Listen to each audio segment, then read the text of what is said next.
Welcome to our channel. Today we how to manage third-party risk with BitSight step by step clearly. Begin by identifying your organization's third-party vendors. Gather a comprehensive list of all third-party vendors you currently engage with. Categorize these vendors based on their criticality to your operations. Next, access the BitSight platform by logging in with your credentials. Once logged in, navigate to the third-party risk section in the dashboard. Utilize the search feature to input the name of a specific vendor. Review the security ratings provided by BitSight for that vendor. Analyze the rating trends over time to understand their security posture history. Pay attention to any specific vulnerabilities or incidents reported by BitSight. Evaluate the potential impact of these risks on your organization. Set criteria for acceptable risk levels based on your organization's risk tolerance. Communicate these criteria to relevant stakeholders. Develop a risk management plan that outlines remediation steps for high-risk vendors.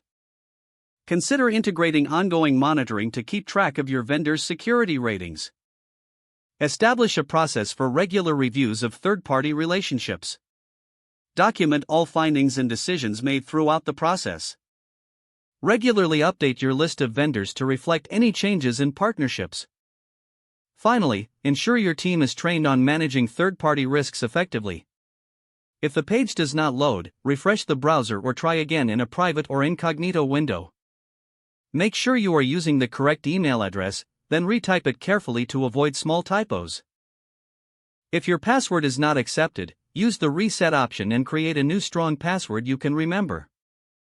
Check your spam folder for verification or security emails, then complete any requested confirmation steps. Enable two-factor authentication if available to improve account security and reduce unauthorized access risk.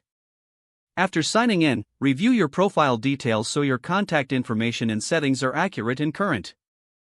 If you see an error message, note it down and try again after restarting your device and log out when you finish, especially on shared devices, to keep your account and payment information secure. If the page does not load, refresh the browser or try again in a private or incognito. Make sure you are using the correct email address, then retype it carefully to avoid small typos. Don't forget to like this video and subscribe to our channel for more step-by-step tech guides.